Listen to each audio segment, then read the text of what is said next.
ケール練習と実際の曲が結びつかないっ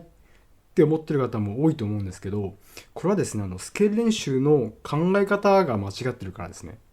こんにちは、テーマ振動です。今回やるのが実際に音楽で役に立つスケール練習の考え方ということでやっていきます。でまずですね、最初にスケール練習って、もちろん大切なんですが、なんで大切なのかって話なんですけども、それは音楽のメロディーとかベースラインって全部スケールから成り立ってるんですね。例えばチキンとか、あとソーワットとか、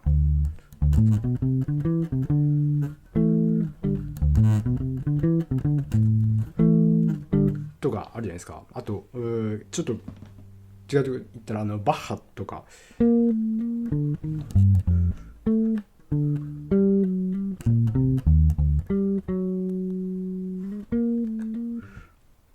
あとジャズ、ドナリ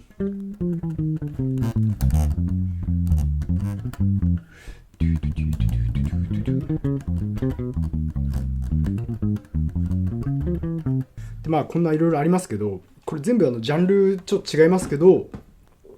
全部スケールから成り立ってますね。でもちろん今弾いたのは全部の曲違うスケールなんですけども、とりあえずスケールから成り立ってるんですよ。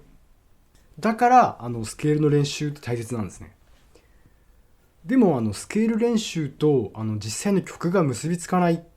て思ってる方も多いと思うんですけど、これはですね、スケール練習の考え方が間違ってるからですね。でじゃあ実際どう考えるのかっていう話なんですけども、これは他の動画、ペンタトニックスケールの動画とかでも言ってるんですけど、スケールの度数をですね、常に考えて練習するってことですね。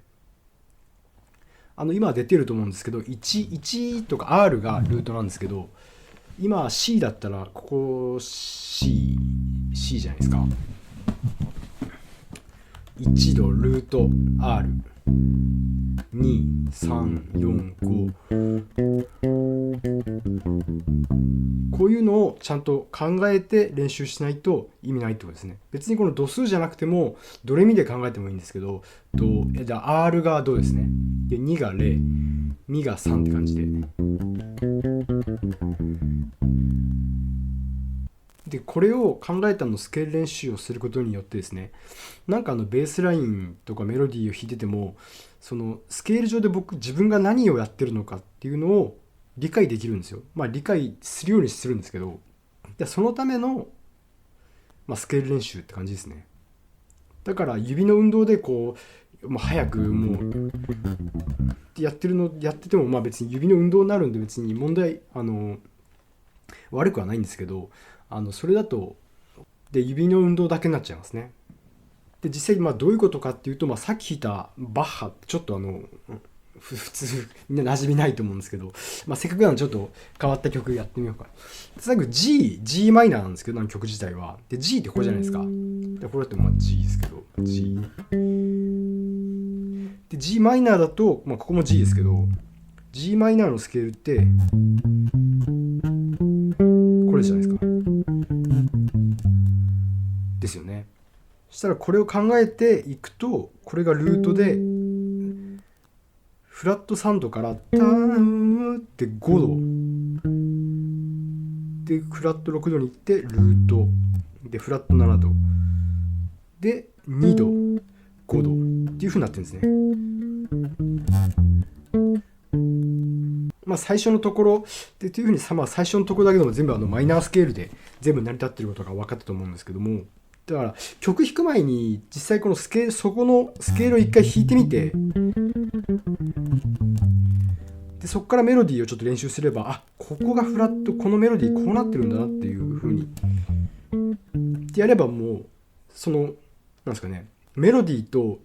指板っていうかそのスケールが結びつくんで、すごく簡単になるんですよ。という風にスケール練習によってですね、この指板上の度数で、これ G マイナーのこの全部の度数が見えてれば、一見複雑に聴ける曲でもですね、簡単に覚えられるようになるし、しかもこの弾きながらですね、歌えばトゥ頭の中ではこの度数考えてるんですよ。まあ、メルルトゥトゥトゥトゥトゥトゥでイヤートレーニングもなるし、で他にもベースとかギターの場合ってピアノと違ってルートの位置を移動すればそのまま一調できるので、やっぱさっき G で3個やってましたけど、これ e マイナーに変更したいなと思ったら、この R の位置をこっちに移動すれば、これ e マイナー、このダイアグラムがここで見えますよね。まあ、見えるんですよ。そうするとさっきの曲とフラットサウンドからっ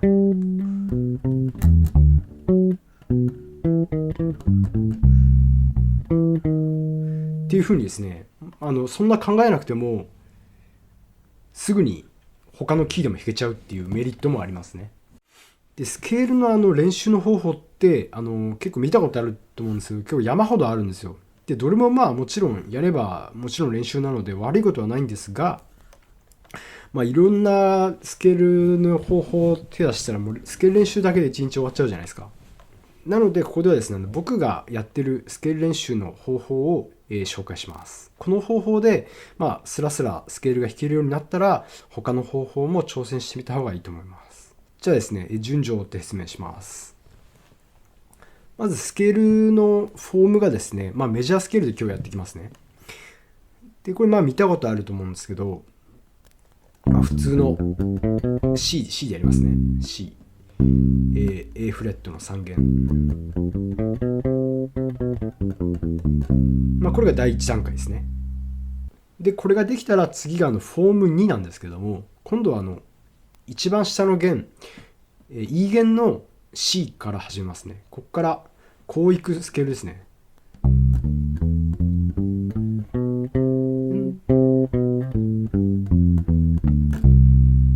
はい。ちょっと慣れないフォームなんでちょっと難しいかと思うんですが、まあこれも普通に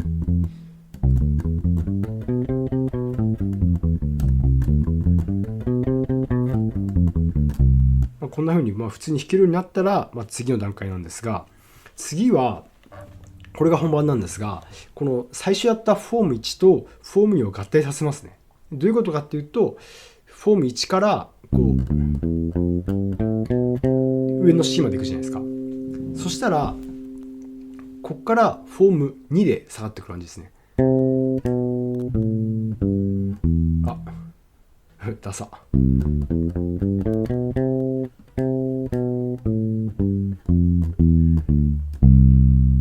てことですね。でここからフォーム2から、フォーム1に戻る。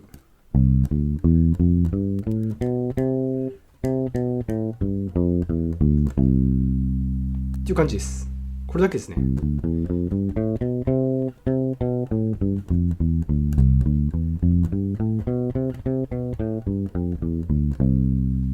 はい。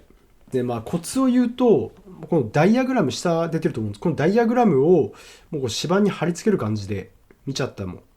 パッとここにで1、3とかも大切なんですけど、なんか全体で俯瞰的にここら辺全体を見る感じですね。で次フォームになったらフォーム2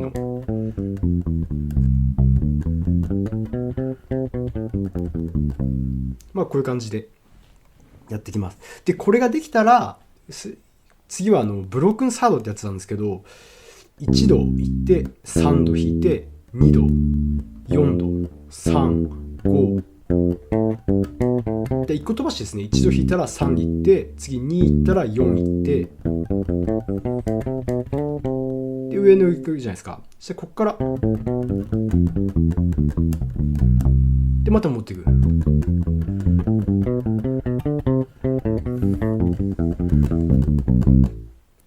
で開放弦の場合はこれフォーム3って僕が呼んでるんですけど、このやり方、このダイアグラムを使います。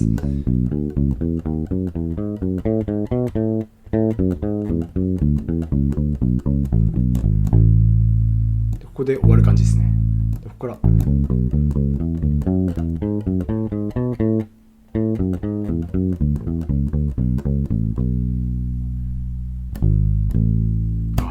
はい。で今まではメジャースケールだけやったじゃないですか。で音楽ってメジャーだけじゃないんで、もちろんマイナースケールいっぱい使いますよね。だからこれ同じことをマイナースケールでもやります。